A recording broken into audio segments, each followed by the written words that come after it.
वासांसि जीर्णानि यथा विहाय नवानि गृह्णन्ति नरोपराणि तथा शरीरानि विहाय जीर्णान् अन्यानि संयान्ति नवानि देहि। नैनं छिन्दन्ति शस्त्राणि नैनं दहति पावक न चैनं क्लेदयन्त्यापो न शोषयति मारुतः। अंतवन्त इमे देहा नित्यशोक्ताः शरीरिण अनाशिनो अप्रमेयस्य तस्माद् युद्धस्व भारत। और जातस्य हि ध्रुवो मृत्युर ध्रुवं जन्म मृतस्य च तस्माद् अपरिहार्यर्थे नत्वं शोचितुमर्हसि। श्रीमद् भगवत गीता के ये जो श्लोक है, इन श्लोक में भगवान श्री कृष्ण जी ने शरीरिण और शरीर, मनुष्य, ये शरीर जो है मनुष्य का, इस शरीर के बारे में और शरीर में निवास करने वाले आत्मा के बारे में ज्ञान बताया है। ये जो ज्ञान बताया, इसमें भगवान श्री कृष्ण जी ने कहा है कि ये शरीर नाशवंत है और आत्मा अमर है। नैनम छिन्दन्ति शस्त्राणि नैनम दहति पावकः न चैनम क्लेदयन्त्यापो न शोषयति मारुतः। आत्मा और शरीर, ज्ञानियों के दृष्टि में, श्रीमद् भगवत गीता के दृष्टि में, ये शरीर जो है वो नाशवंत है। तो फिर इस शरीर का जो भी हम सम्मान करते हैं वो सम्मान भी नाशवंत है। आजकल हम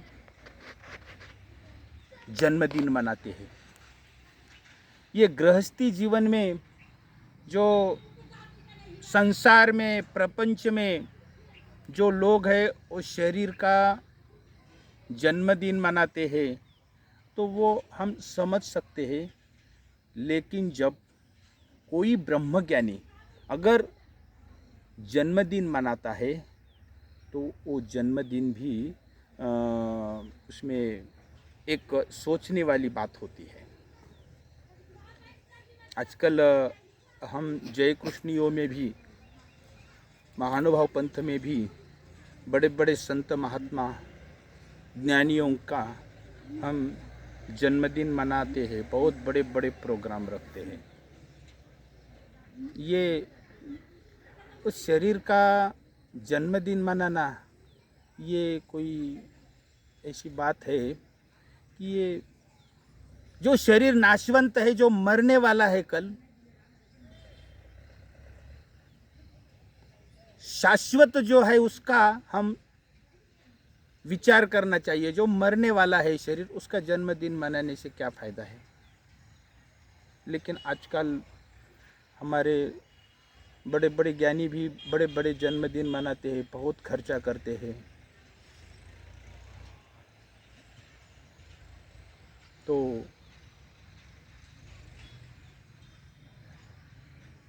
जन्मदिन के समय ज्ञानियों ने खर्चा करना, बहुत बड़ा प्रोग्राम, समारोह आयोजित करना इस शरीर का सम्मान के लिए, इस शरीर का सम्मान करने के लिए, ये कोई बात तो विचार करने लायक बात है। हाँ, जन्मदिन अगर मनाना है तो जन्मदिन के दिन नामस्मरण का समारोह बनाना चाहिए।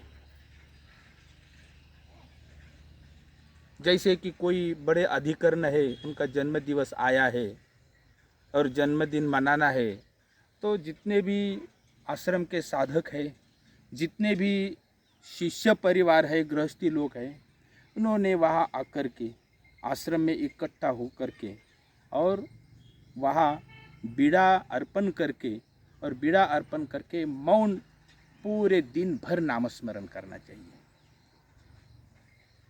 जन्मदिन के शुभ अवसर पर 1 कोटि नामस्मरण, 2 कोटि नामस्मरण, 5 कोटि नामस्मरण,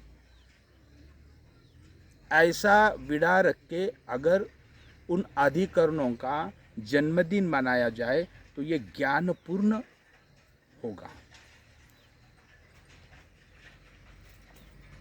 इससे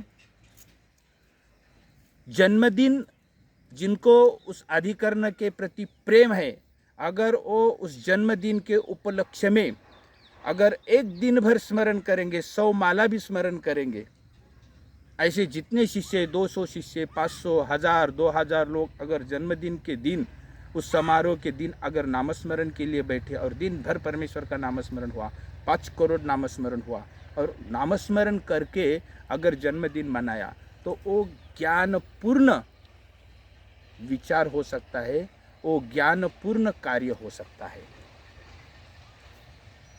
लेकिन ये 10-12 साल से वो अधिकरण हो या ज्ञानी हो या कोई साधु संत हो, उनको सजाते क्या है, लाखों रुपए खर्चा करते, नाचते गाते और जन्मदिन मनाते। हमारे भारतीय लोगों का एक स्वभाव है, त्योहार मनाने वाली हमारी प्रवृत्ति है। गाना, नाचना, मौज करना, हंसना, ये उनको पसंद है।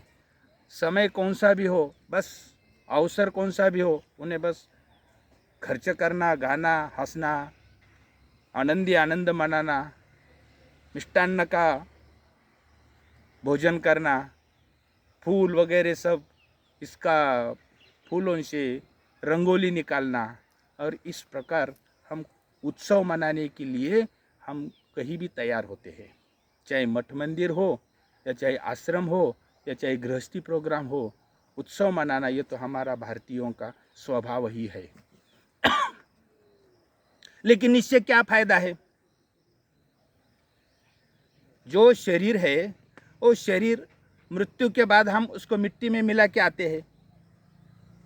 उस शरीर का सम्मान करने से, उस शरीर के जन्मदिन के दिन अगर हमने नामस्मरण किया तो उस नामस्मरण से एक तो परमेश्वर भी प्रसन्न होंगे, और उस जिस ज्ञानियों का जन्मदिन है, उन जन्मदिन का निमित्त से अगर ये स्मरण हुआ तो वो ज्ञानियों को निमित्त का भी गोमटा मिलेगा कि उनके जन्मदिन के अवसर पर हजारों लोगों ने एक जगह पे बैठ के नामस्मरण किया। ये बात ज्ञानपूर्ण हो सकती है, लेकिन अभी ये बढ़ते जा रहा है। 10-15 साल पहले कोई अधिकरण, कोई ज्ञानी अपना जन्मदिन नहीं मनाते थे। मैंने देखा है 20 साल पहले, 25 साल पहले। 50 साल से मैं देख रहा हूँ महानुभाव पंत जन्मदिन मनाते नहीं थे। लेकिन आजकल जन्मदिन का बहुत ही लोगों के मन में ऐसा प्रभाव निर्माण हुआ है कि जन्मदिन मनाते हैं, और फिर इस जन्मदिन के अवसर पर फिर खर्चा करते हैं। कहते हैं कि ये हमारे शिष्यों ने किया। क्या शिष्य इनकी आज्ञा नहीं मानते? मानते हैं ना आज्ञा। अगर कोई ज्ञानियों ने कहा कि मेरा जन्मदिन करना है तो दिन भर आप स्मरण करो।